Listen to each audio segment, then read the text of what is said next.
Hello everyone, welcome to a new blog. বলছি শোনো না, যদি পুরনো ছোটোবেলার স্মৃতিগুলো তাজা করতে চাও তাহলে এই ভিডিওটা দেখো, নাহলে স্কিপ করে যাও, কারণ ধৈর্যে কুলোবে না, কারণ অনেকটা বড়। বাট রিকোয়েস্ট রইল সবাই দেখো, কথা দিচ্ছি প্রত্যেকের ভালো লাগবে।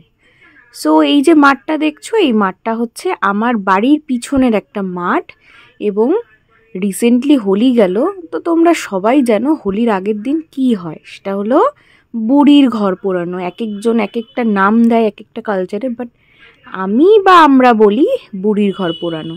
আর এই হোলির আগে এই ফুলগুলো ফোটে, কাদের কাদের জানা আছে এবং কারা কারা কী নামে ডাকো আমাকে কমেন্টে বলো তো।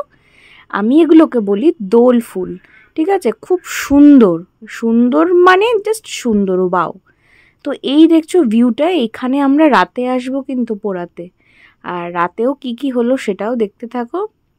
এই যে এখানে ওই যে দূরে দেখতে পাচ্ছ, ওরাই আজকের বুড়ির ঘরের আয়োজন করেছে, আমি তো দর্শক মাত্র।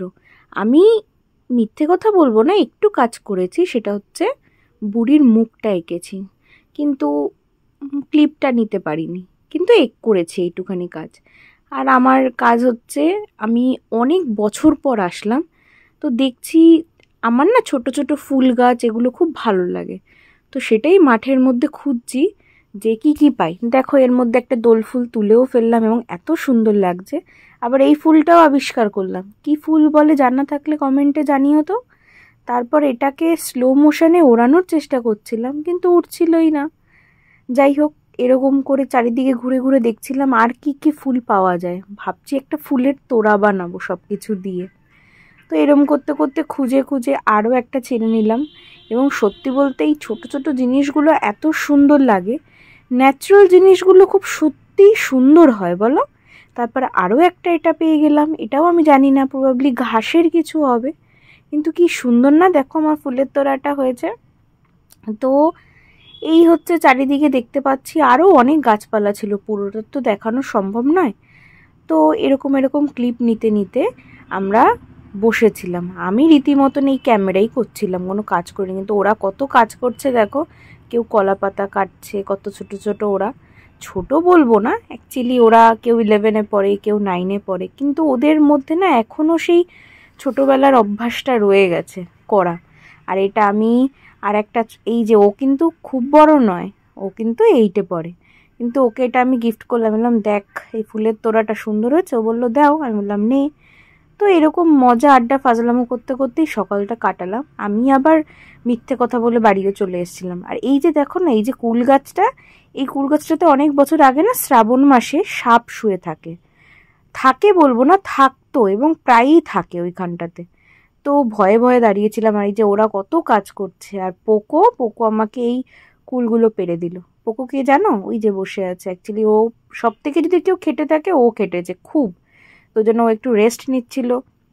কেউ এখানে খোঁচাচ্ছে, কেউ ওখানে খোঁচাচ্ছে, এখানে আমি আর রিজু বসে কুল খাচ্ছি, কারণ আমাদের কাজ হচ্ছে ফাঁকি মারার। আমি তো ক্যামেরা করার জন্যই গেছি, কোনো কাজ করতে যাইনি। আর হঠাৎ করেই দেখতে পেলাম মাঠের মাঝখানে বাবলা গাছটা, খুব সুন্দর বাবলা গাছটা, ক্যামেরায় কতটা ক্যাপচার করতে পেরেছি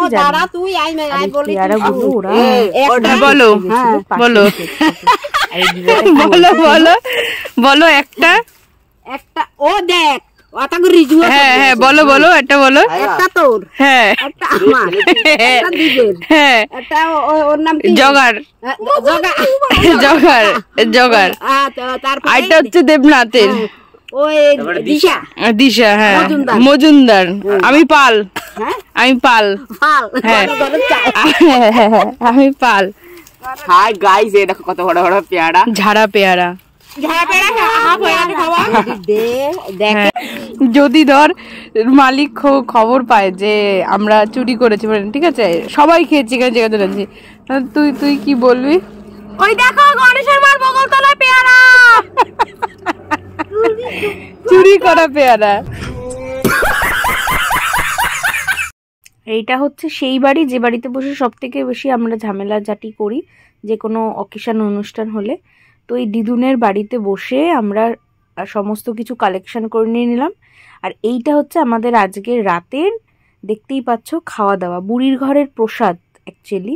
তো তো সবার বাড়ি থেকে এগুলো কালেকশন করেছি, করে না আমরা ওই সকালবেলা দিনের বেলা যে ভিডিওটা নিয়েছিলাম যে মাঠের, ওই জঙ্গলটা দেখতে পাচ্ছ চারিদিকে কি অন্ধকার, লিটারেলি অন্ধকার। ওখানে বসে কার কি কাজ রয়েছে, যেটুখানি কাজ রয়েছে ওগুলো ফিনিশিং দেওয়া হচ্ছে। আর তাড়াহুড়োর মধ্যে একটা জিনিস করতে আমরা ভুলেই গেছি, তোমরা দেখি তো লক্ষ্য করতে পারো কি না। চলো আমি বলেই দিচ্ছি, অ্যাকচুয়ালি বুড়ির ঘরের যে দরজাটা সেটাই করতে পারিনি। আর এরা না বসন্ত উৎসব খেলে এসছে, তাই এক একজনের মুখগুলো দেখো, কারো লাল, কারোর কানে হলুদ, আবির এসব লেগে রয়েছে। তো ওই দিদা যার বাড়িতে বসে আলু বেগুন গোছাচ্ছিলাম, ওই দিদা বললো তোরা বুড়ির ঘর করেছিস কিন্তু অত দরজাই করিস নি, তাহলে হবে কি করে। তো এই সবগুলো আবার ঠিক করছিল পোকো, আরও সবাই মিলে মিলেমিশে কাজ করছিল। তারপর আস্তে আস্তে সবার মারা সবাই সব কিছু আসতে শুরু করবে আর একটু পর দিয়ে, কারণ বড়রা না থাকলে তো মজা হয় না। অ্যাকচুয়ালি গোছায় তো কয়েকজনেই, কিন্তু সকলে না থাকলে মজাটা ঠিক জমে না, কি বলো। আর এইসব বিষয়ে তো মজা জমেই না। আর এখানে সব সবজিগুলোকে একটা পয়েন্ট করে রাখা হচ্ছিল, কারণ তোমরা যারা বুড়ির ঘর পুড়িয়েছো তারা হয়তো জানো যে পোড়ানোর পর আর এই আলু বেগুন টমেটো এগুলো খুঁজে পেতে যে কী অসুবিধা সে বোঝাই যায় না। আর এর মধ্যেই একটা কেলেঙ্কারি করে বসেছে, সেটা হচ্ছে কেউ একজন বলেছে ধরিয়ে ফেল, তো ভুলবশত মশালটা ধরিয়ে ফেলেছে, এখন নেবাচ্ছে। কারণ আমাদের ডালাই আনা এই যে দ্বীপ, এখানে দোলফুল লাগে, কটাও দোলফুল তুলে নিচ্ছে। তো এরকম করে আমি আবার বললাম আমাদের এসিরামের বাতাসা আর ইয়ে কোম্পানি ঠাকুরনগরের গাঁদা ফুল সন্ধ্যেবেলা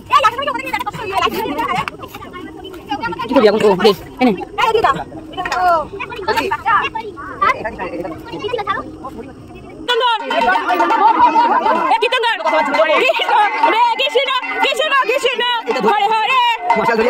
না